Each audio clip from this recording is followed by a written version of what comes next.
Hallo julle lekker mense, hoop dit gaan goed. Kom ons praat bietjie H2A vandag. Ek wil julle 'n bietjie my ervaring deel oor my visa interview. Ons gaan basies eintlik net praat oor die visa interview, hoe ek dit geervaar en wat se wenke ek vir julle dalk kan gee wat nie altyd op die internet beskikbaar is nie. So kom ons begin by klere drag. Eerstens ek het mense gesien daarso waar met sloffies en kortbroeke aangekom het. Mense met suit en ties en alles. Ek sal sê eerstens, maar dis my opinie, moenie met 'n suit en tie daar aankom of enigiets wat jou ongemaklik gaan maak nie, want because jy gaan vir minimum 'n uur en 'n half, 2 ure daar binne kan wees of om deur die hele proses te gaan. Maar moet ook nou nie lyk jy kom nou van die straat af nie. Ek dink nie enigstens hoe jy aantrek beïnvloed die uitkoms van jou of jy nou jou visa gaan kry of nie. Ons sal later, as ek meer in detail gaan, dan sal jy verstaan hoekom ek so sê. Die ander ding wat ek ook wil gesê het is die persepsie wat die mense het, ja, as hulle jou sien, dan het hulle eintlik basies klaar jou geproef of deny voor jy nog aangekom het. Dit is totaal en al vals. As jy actually daar aankom en jy gaan nou actually vir jou visa, dan gee jou paswoord in en dan log hulle die systeem in en dan scan hulle gou vinnig deur jou DS-160, want dis waarvan hulle eintlik die vraag vra. So hulle weet niks van jou af tot jy actually jou visa gee vir hulle wanneer die interview begin nie. So ons het 'n disclaimer. En dan wat ek ook wil gepraat het is oor tyd. Jy kry 'n tydmos wat hulle sê wanneer jou interview begin, sê maar dit is nou jou appointment is vir 10:00 die oggend. Ek was in Johannesburg gewees, daai tyd het actually niks gehelp nie. Dit was op 'n first come first serve basis gewees en dit begin actually al van die ry wat jy buitekant staan by die konsulaat. Dis nog eers van as jy ingaan by die konsulaat. So my advies sal wees, kom so vroeg as moontlik. Ek dink hulle maak 7:15 oop. Ek sal sê probeer al van 6:00 die oggend af daar wees, of dan gaan jy nog steeds lank wag. Ek sal nog kom net voor hulle oopmaak, want die mense begin al 'n lyn staan. So kom ek sê hulle begin maak 7:15 oop. Wees 7:30 daarso. Want soos ek sê, word first come first serve gehelp, so jy gaan hulle lyn van buitekant af staan. Hoe die proses werk is, jy kom by die konsulaat, toe ek daar aankom soos 9:00 se kant, en my appointment was 10:00 gewees, het ek in 'n lyn buitekant gestaan. Voor jy ingaan, dan kyk die security officer jou, al wat hy basies vir jou gaan sê is, jy moet jou paspoort gee, dan vat jy een visa foto, sit hulle hom in jou paspoort en dan gaan hulle jou I-797 ook in die paspoort sit.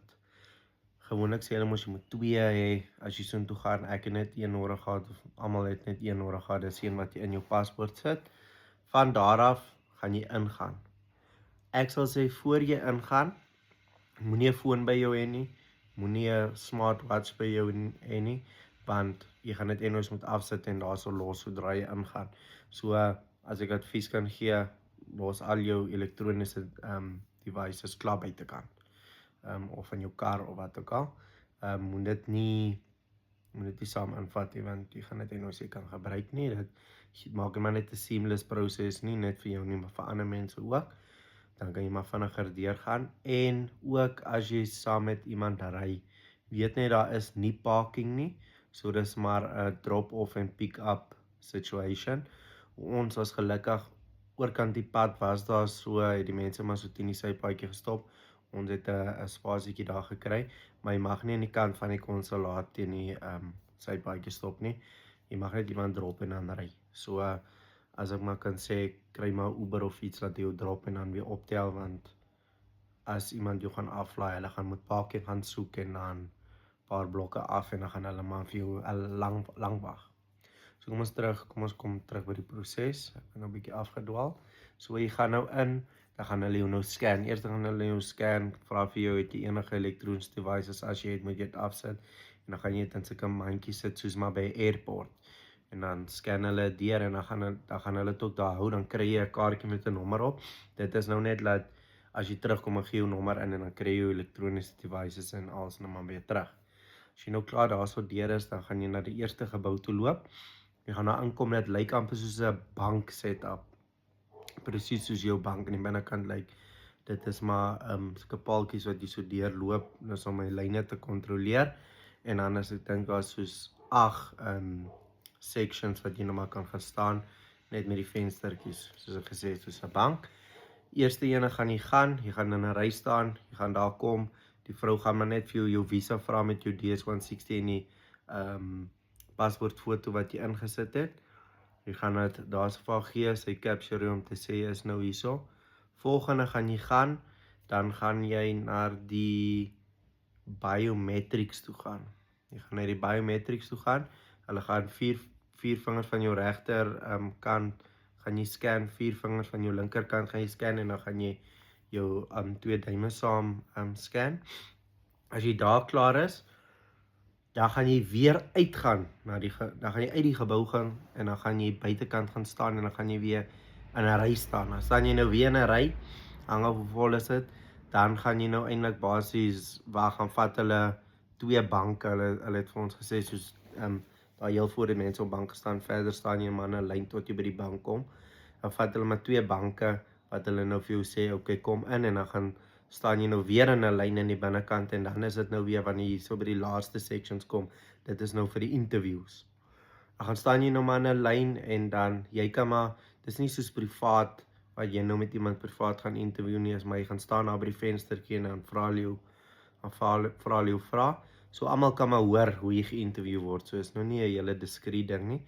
So dis ook maar wat ek gehoor het, wat vra hulle die mense en goeders dit. Soos ek het op H2A visa nou gaan aansoek doen. Meeste wat ek gesien het wat hulle baie streng is op as jy gaan vir toerisme, dan vra hulle jou nogals baie vrae en jy moet bewys hê van jou finansies dat jy jouself kan support, daai kan waar toe gaan jy, al sulke lekker goedjies. Maar vir my het hulle net gevra omdat ek eerste jaar is, was ek al in Amerika, toe sê ek dit nee en toe vra hulle my ook, het ek 'n kriminele rekord? Toe sê ek nee en toe sê hulle visa approved. Toe gaan ek, toe kry ek 'n oranje bladsy wat net instructions sê van wat volgende gaan gebeur en 'n link waar ek ook my visa kan track en my DHL pakkie kan track. Wat ek sal sê is luister maar voor, soos jy maar waar gaan luister wat so vra hulle vra, maar meeste vrae wat ek gesien het, vra vir die H2A werkers, soos dis waar die video mos obviously gaan, is waar werk jy, ken jy wat se boer jy voor gaan werk, wat is die area wat jy gaan werk jy in Alabama, South Dakota, waar kan jy werk, waar het jy van die werk gehoor, dan sê net jy deur 'n agent, hulle kan jou vra, hulle het een nou gevra, hy het 'n rollover gedoen, so dit meen, hy het vir 3 jaar daar gebly, en toe kom hy eers vir sy 3 maande terug, omdat hy winterwerk ook gedoen het, toe hulle met gevra, wat is jou langste stay in Amerika gewees, toe sê hy, dit was 3 jaar gewees, het 'n rollover gedoen, en toe het hulle hom gevra, het hy 'n kriminele rekord, toe sê hy nee, en toe gaan hy, wat hulle die jaar ook baie doen is, as jy iets wat se naam CDL daai kant het, 'n troklisensie, 'n commercial troklisensie, of as jy voor in Amerika was en jy trok gery, moenie lieg en sê jy het nie, want hulle kan aan daai kant sien, jy het al trok gery. Jou so 2-3 ouens voor my het, hulle het hom gevra het al trok gery, toe sê hy nee, toe sê hulle maar hulle kan sien hy trok gery, so toe sê hy, vir hulle wat se trok het jy gery, toe sê hy nee, hy het maar net 'n klein trokkie gery, maar hy weet nie wat se trok nie, en toe het hulle actually sy visa afgekeer. So,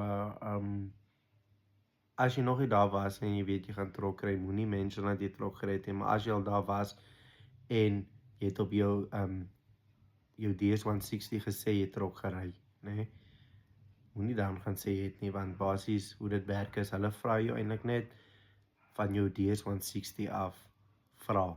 So alles wat jy op jou DS-160 gesubmit het, vra hulle van af. So wat ek sal suggest, die tyd wanneer jou DS-160 invul, Sodra jy hom submit, gaan jy nie weer kan teruggaan nie. So vat screenshots van elke bladsy van wat jy daar geantwoord het, en dan gaan sê soos study jou DS-160 die vrae wat jy geantwoord het, want hulle vra net van jou DS-160, want dis al wat hulle weet van jou. Sodra jy daar kom vir jou interview, gee jou paspoort, hulle sit jou paspoortnommer in, en dan trek hulle jou DS-160 en dan lees hulle vanaf dit voor hulle jou begin vra. So, hulle ken jou van geen kant af nie. Al wat hulle van jou weet is wat jy gesubmit het op jou DS-160. So, moenie gaan YouTube en gaan Google wat kan hulle vra en al sulke nonsens nie. Studeer jou DS-160, dis die beste raad wat ek jou kan gee, en jy gaan jouself so opstres vir lang vrae en goeie soos dit, en al is die eerste jaar, as gaan hulle maar net paar yes or no questions vra, dan gaan hulle fokus meer op die tourisme mense, en mense wat nou trok kry vir al die jaar. Maar soos ek sê, ek is nie expert nie, ek is die eerste jaar, ek deel maar net julle my experience, wat ek gehad het by die konsulaat, en wat ek deur is. As julle enige ander vrae het, kan julle dit in die comments los. Ek sal vir julle of in die comments reply, of ek sal vir julle video maak, en ek gaan kyk om dalk 'n series te maak, soos hoe het ek werk gekry in Amerika se eerste jaar sonder enige experience in boerdery, wat so hoe julle kan gaan, want die market is maar saturated, en is maar moeilik om deur 'n agent werk te kry, so ek sal ook my experience met julle deel, hoe ek ingekom het op die H2A program sonder 'n agent. Julle moet 'n lekker dag hê, en ek kan nie wag om weer van julle te hoor nie. Ek hoop dit help een van julle. Bye.